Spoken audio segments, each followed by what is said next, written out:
Assalamu alaikum. Salam alaikum. Thank you, gentlemen, for joining me today. It's nice to see you both again. It was only a couple of weeks ago, and we're back together, so that's fabulous. So, John, I'm going to kick off with you.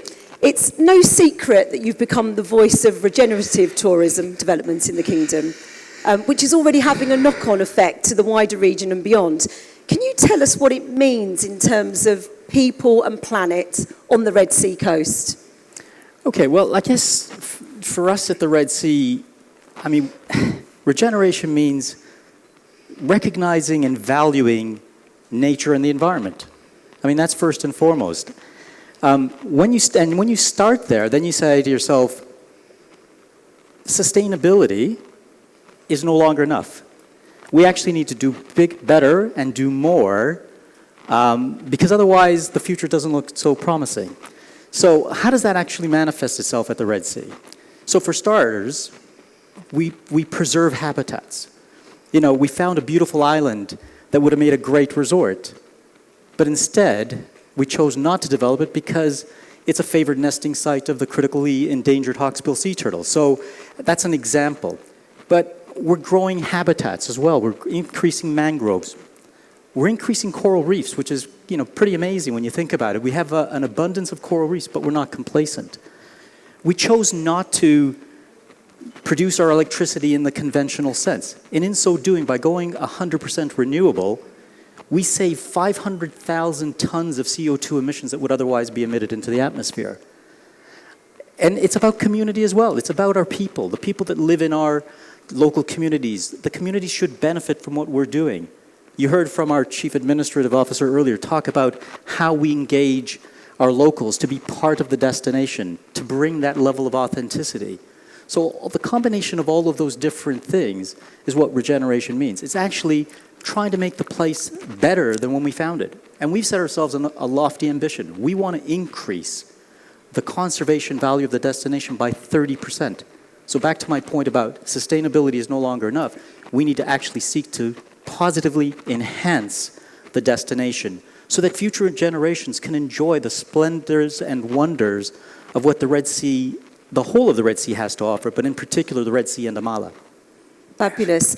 I like that destination enhancement. So, Jerry, how is Diriyah incorporating sustainability into its master plan, particularly from a community inclusion point of view? And again, destination enhancement.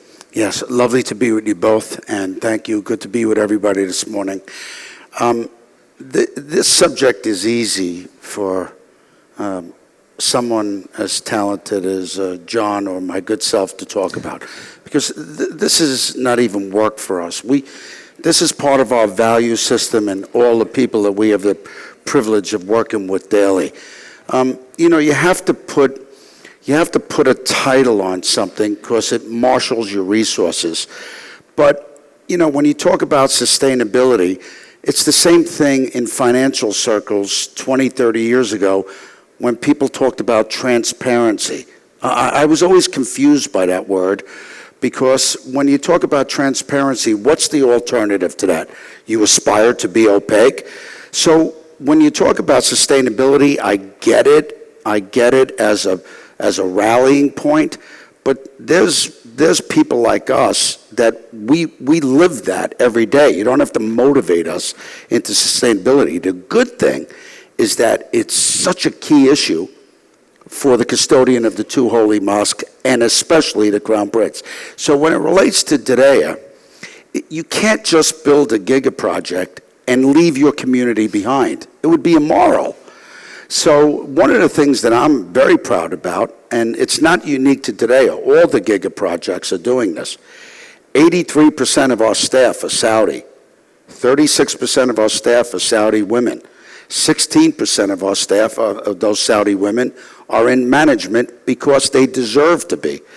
But the thing I'm the most proud about is 14% of our staff are from Diriyah, the community that we serve. Now, where we're a little bit different is that the Saudi national identity, its pride, and what His Majesty the King, the Crown Prince, and certainly I, and the amazing 1,200 people I work with every day, we feel that you cannot have a national identity unless you have a home, unless you come from somewhere. Well, look at what the custodian did this year with the Crown Prince. They declared February 22nd as Founding Day. That celebrates the 300-year history of the kingdom in Diriyah. So what that means is that you have a bright future of all the great work that all of my colleagues are doing in the Giga projects, but it's grounded on your past. You're not new.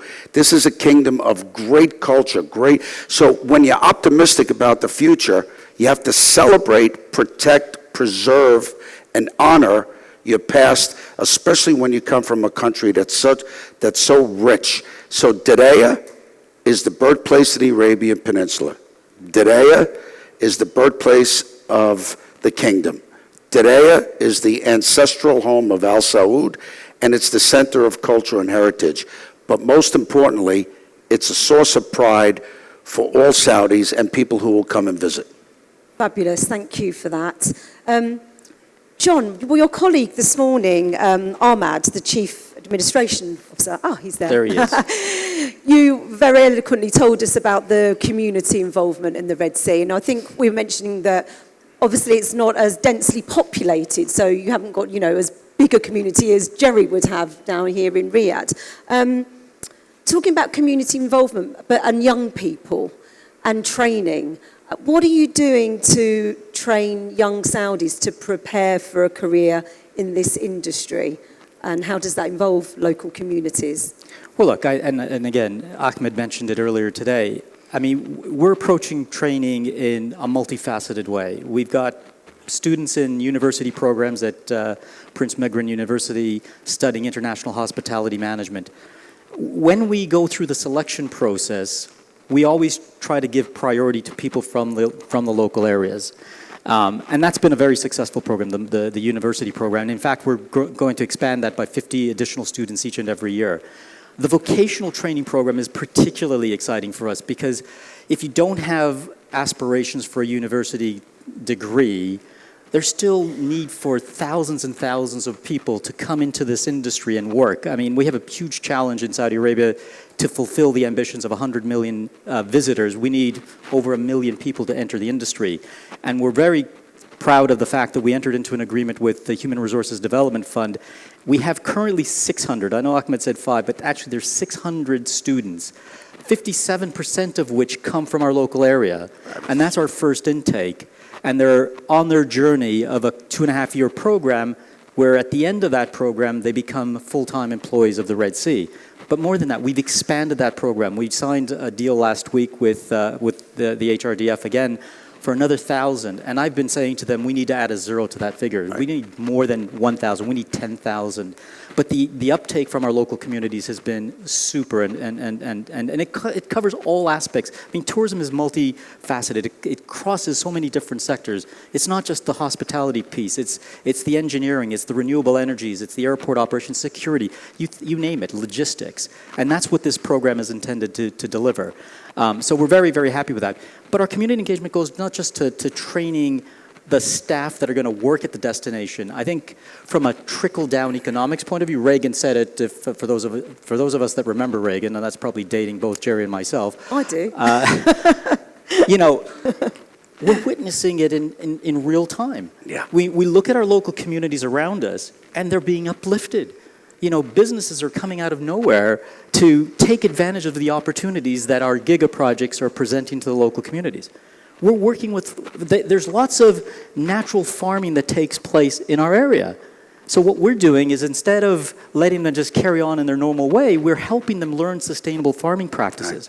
We're helping to organize them such that they have an outlet, a market that they can sell to. We are their market. We're going to reduce food miles by buying and sourcing our foods locally. So it's really a holistic approach to embracing the local communities, but also upskilling Saudis across the entire piece. I mean, we'll also do that in the Red Sea as well. We hire a lot of young graduates fresh out of college to really learn by doing rather than by any other means. So we're giving them the opportunity of a lifetime to work on a project of a lifetime.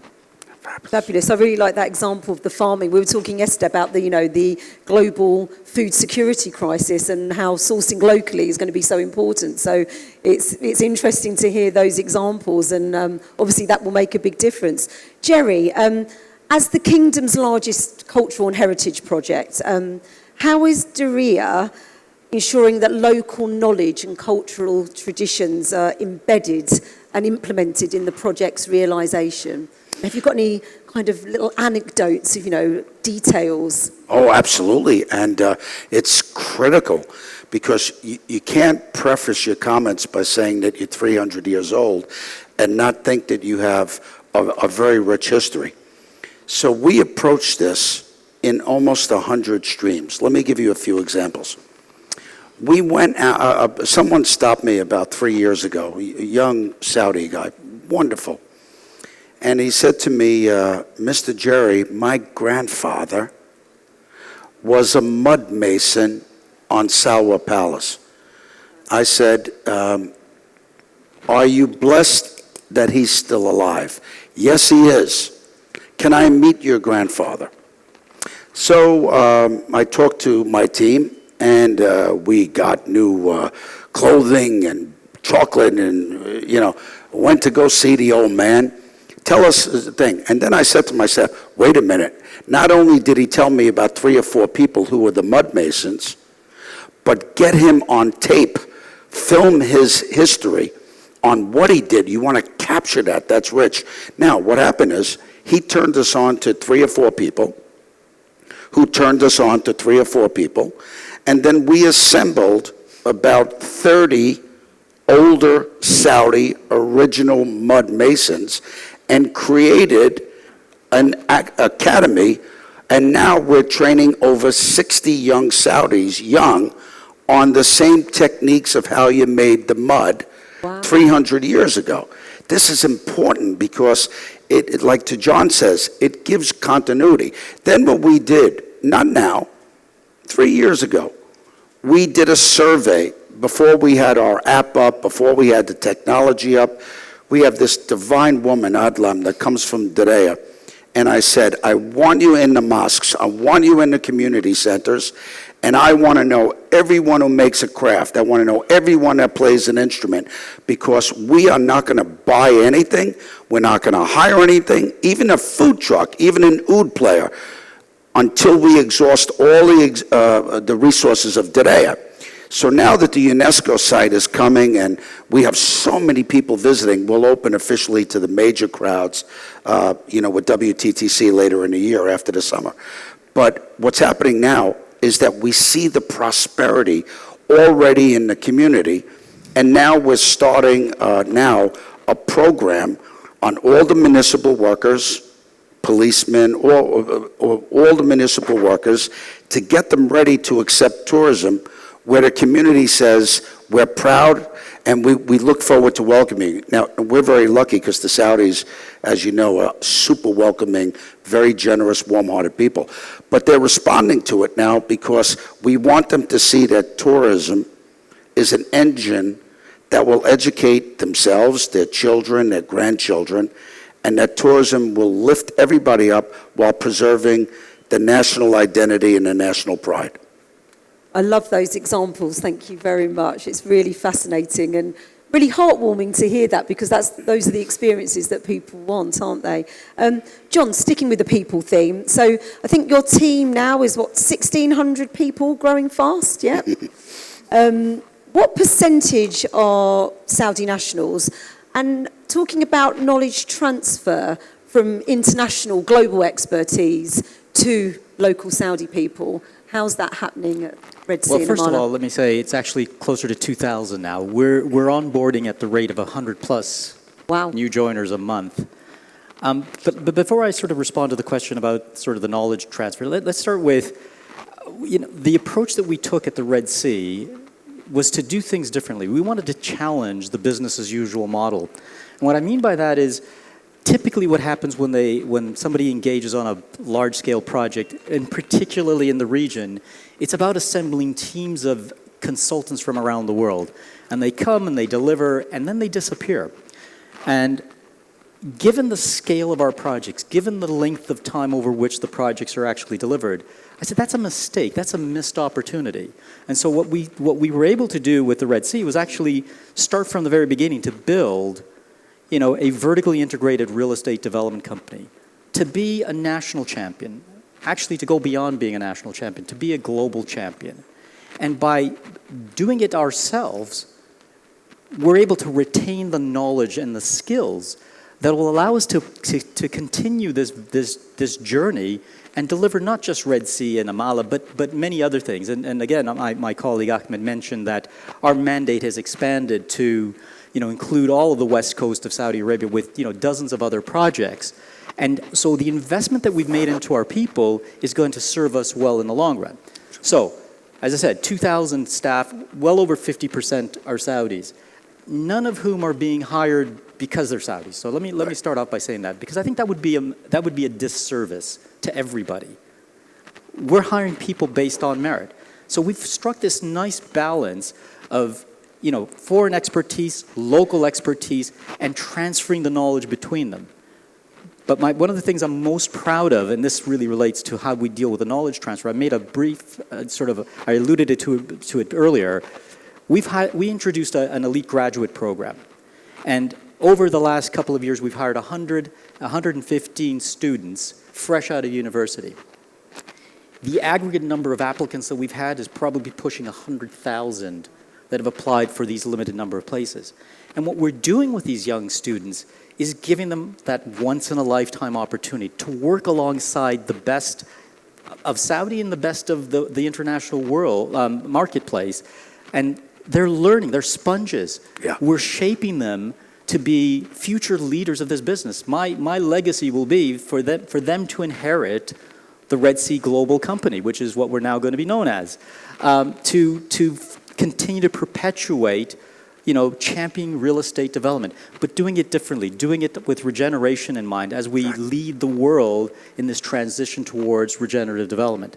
And so we're super proud of our Saudi colleagues, but in particular the young Saudis who, as I said, will ultimately inherit this enterprise. Super. And what a legacy.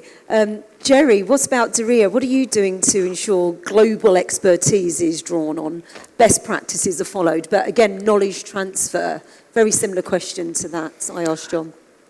You see, under the umbrella of sustainability, which you don't talk about, not you, but people generally don't talk about, is are you reinstalling a moral imperative into your business model? And why should those two concepts be incompatible? There's a saying in New York, I don't particularly like it, but I do repeat it, that when people say it's not about the money, it's about the money, But that gives a cast that in order to run your business, you can't do it sustainably, environmentally, soundly, but with a moral imperative. And why can't you run your business with values, which is what John alludes to and what we also aspire to. So from the beginning, we have drawn the best and brightest Saudis, and it is not uncommon with the expertise. If you read Vision 2030, one of the mandates in Vision 2030 is we will attract people from all over the world that are not here. We will respect them, honor them, welcome them, while we're getting the expertise in areas that were never emphasized in the kingdom.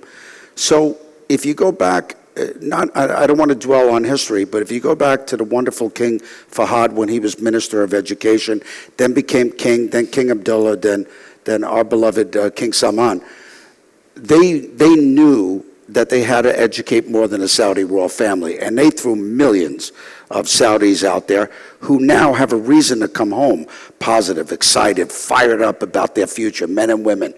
So if you look at Saudi now in expertise on construction, engineering, military, medical, accounting, law, there's abundant global expertise. But in all fairness, on areas of development, on areas of design, on areas of marketing, entertainment, it was never emphasized in the kingdom. So now you have all these fired up young people, which would be an equivalency of lieutenants, but they're not ready yet to be the global leaders in those disciplines that they will be in a very short period of time, because they have the passion and they have the education. So to John's point, what we do is when we attract these expert expatriates, we make sure that there's 10, 20 young, hungry Saudis in the room in every presentation. To John's amazing comment about that they're sponges, because everybody's excited about the future. So every day we try to invest, every day, we don't miss an opportunity to make sure that this knowledge stays in the kingdom and it's invested in those that will be leaders. I say to my people all the time, two things. It's not what you do, it's who we are. In other words, we have to put our values into our business. And then the second thing is that the Crown Prince is going to need hundreds of thousands of leaders. And everybody that's in this room today, Saudi, dream big, because the only thing that stands in between you and your aspiration now is your own work ethic. That's it. Yeah. He will give you everything. COVID, one final point. COVID, he never once, 2019, 2020, 2021, could have cut back our development budget, could have cut back our training budget. I don't think he cut anything back from John, because John's a big advocate. I'm a big advocate. Never took a penny away. And that you have to give tremendous credit to the Crown Prince for that. Fabulous, thank you. Let's turn to guests and visitors now. Back to you, John. How will your destinations on the Red Sea attract a share of the 100 million visit targets by 2030? Well, we only want a very small portion of that, because we want to work within our ecological ceiling. So we've sort of set ourselves a limit of around 1 million. But look, I think what we're doing in Saudi Arabia is truly remarkable on a scale that is absolutely epic. You know, nowhere if you're in the hospitality space, this is where it's happening. Yeah. There's no other place I've ever seen anything on this scale in history, and I'm unlikely to see it again in the future. So what we're doing is building an incredible ecosystem, and what we want to do with our guests and visitors is really to surprise and delight, because I think so many people have no concept of what Saudi Arabia really has to offer. Red Sea and AMAALA are going to obviously leverage the physical attributes that we have on the west coast of Saudi Arabia. We've got, you know, amazing nature. We've got pristine islands. I mean, pristine islands are rare. We describe the destination as one of the last hidden treasures in the world, and it's true. You know, for whatever reasons, and we know the reasons, but it's been left untouched, which is a blessing today because we're so much smarter. You know, we've learned from the mistakes of our past. We've made mistakes as we, developed in the past. So today we're the beneficiaries of that. So our guests are going to be able to experience nature in its true state. It's learned to become a part of nature rather than being apart from nature, as Sir David Attenborough so rightly says. So we're going to surprise and delight our guests through an integrated tourism destination that is going to offer, multiple experiences. You don't have to choose sun and sand over adventure, over, being at one with nature at night. You can have it all at the Red Sea. But more than that, it's how we then support and feed within the wider ecosystem. My guests were going to go to Diriyah to visit the home of the birthplace of Saudi Arabia, to visit Alula, to go and see and experience Nabatean culture that existed thousands of years ago. I mean, Saudi has so much to offer. So I think that's what we expect our guests to experience. And I guess it's not long to wait. We will open our first 3 resorts at the beginning of the next year. So this time next year, we will have our first guests coming to the Red Sea. And I think that's going to be a momentous occasion for us at the Red Sea, but more importantly for Saudi Arabia, because we're going to start that journey of really opening up the eyes of the world to what Saudi Arabia has to offer. And of course, what you're offering is new experiences. And as we heard this morning from our influencer and blogger, Abdullah, he was saying, that's absolutely key for the new generation of travellers, which brings me on to you, Jerry. How do you fit in with the experiential theme, attracting, the travellers of the future, not just the travellers now?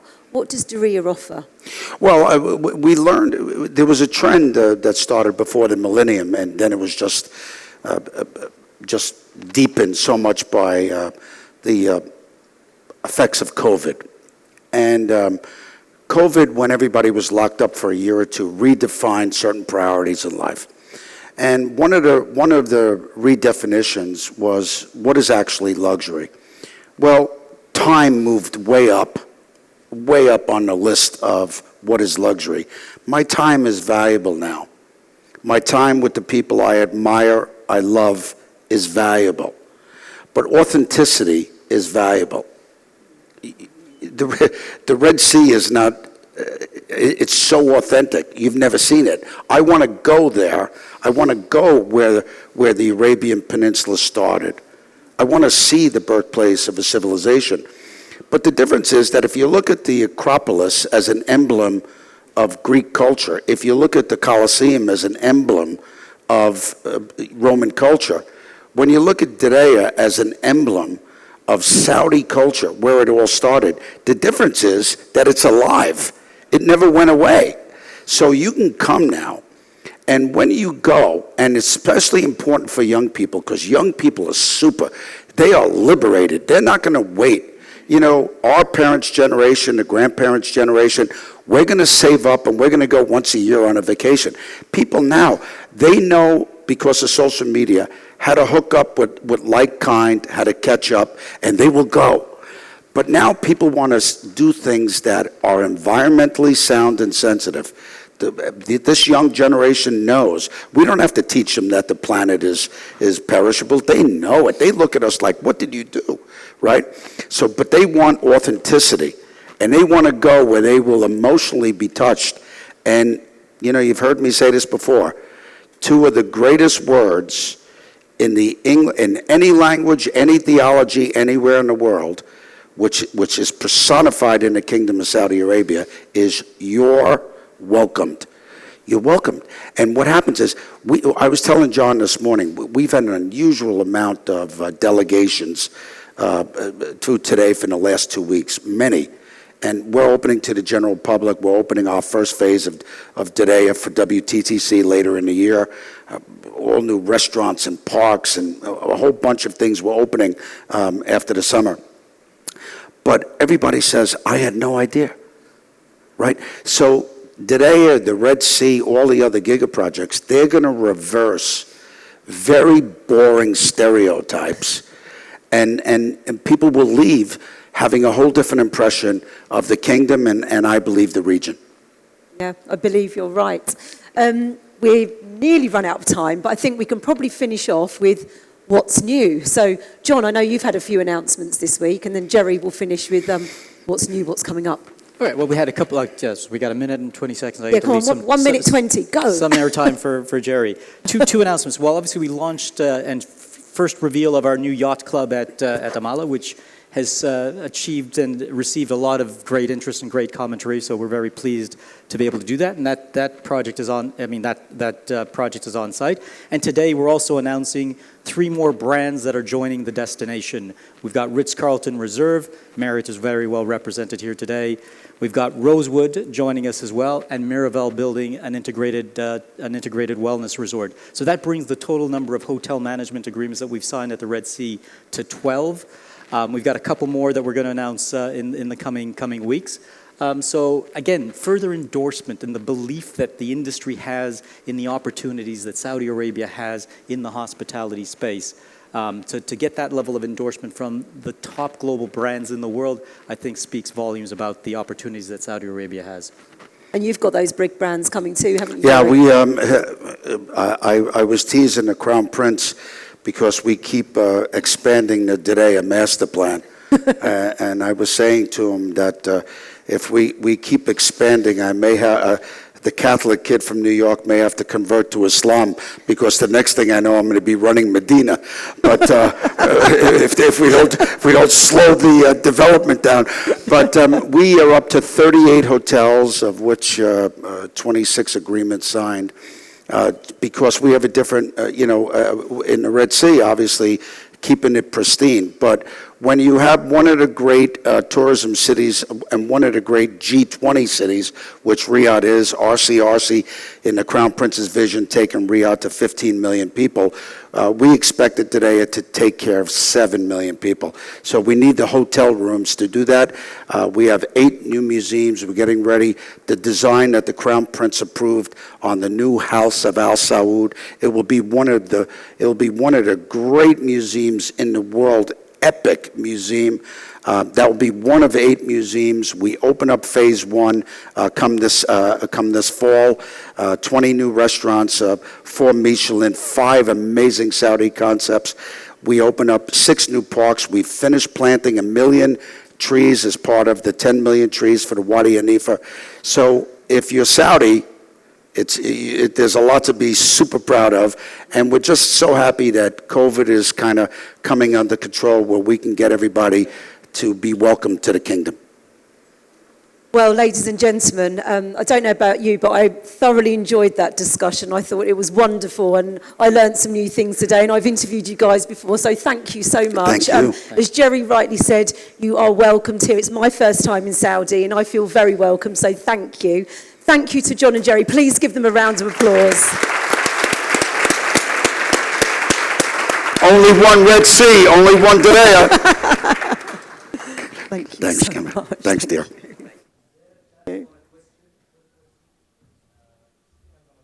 Yeah, depends on the question. It's regarding the social responsibility program. This is for both John and Jerry. We'll just grab a microphone. How about... good morning. This is Fadil Fawaz, CEO Group of Al Hukair.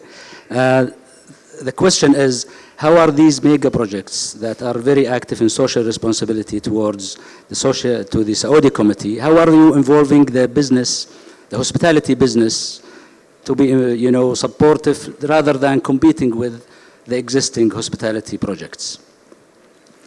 Look, I think we're engaging with the Saudi private sector in a significant way. I think we've awarded to date between the 2 projects something approaching 25 billion riyals of contracts, and over 70% of those contracts have gone to Saudi companies. So straight away, we're working with the private sector to help realize the vision and deliver the project. But it's more than that. We're employing facilities companies that are helping to manage our resorts today. I mean, the existing construction worker village, the staff villages. So there's lots of opportunities. We've awarded the biggest public-private partnership to a consortium led by a Saudi company to deliver the 100% renewable energy infrastructure at the destination. And in the coming weeks, we hope to announce the first of our investors that are going to invest in the physical assets that we're building. So investing in the hotel assets that we're building. So there's plenty of opportunity at the Red Sea, and I'm sure it also at Diriyah Gate, for the private sector to engage. These projects on this scale need backing that is of a level that the private sector would not in and of itself do. Once we've established the destinations and actually gained the confidence of the marketplace, investors are now coming in. We're open for business. We welcome investors to come, reach out to us to explore opportunities in which you can actually support us. Yeah, and then I agree with that. We're doing our best to replicate those good practices. I'll tell you something that's unique about Diriyah. If you look at King Abdullah Financial City, it's a complicated infrastructure there. You got big skyscrapers. It's a beautiful metropolis. That's complicated if you're a general contractor. Now, because of the mud typology, we have hundreds and hundreds of buildings that will be 2, 3, and only 4 stories. This is easier to build. So on the hospitality sector and the private sector, especially smaller Saudi contractors, and especially residential contractors, we have 20,000 residences in Diriyah 1, Diriyah 2, Diriyah 3, right?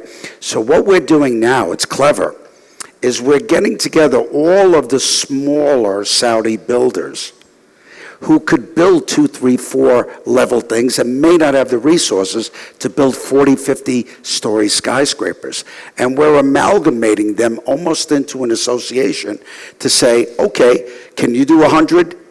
Can you do 200? Because not only does it benefit the small Saudi enterprises, but it allows them to grow and resource up that they could do 200 or 400. So this is part of that sustainability thing that we're trying, but we have a steadfast policy today. You use all the resources today before you go to Saudi. You use all the Saudi resources before you go to the Gulf, and you use all the Gulf resources before you go outside. But one of the things that you're going to hear a lot in 2023, 2024 is that there's so much work coming out of theoretical now that we're really getting to a point where we've exhausted a lot of the Saudi resources. So we're going to have to be creative and look at other things. Excellent. Thank you very much. Thank you. Thanks so Shukran. much. Thank you, everybody.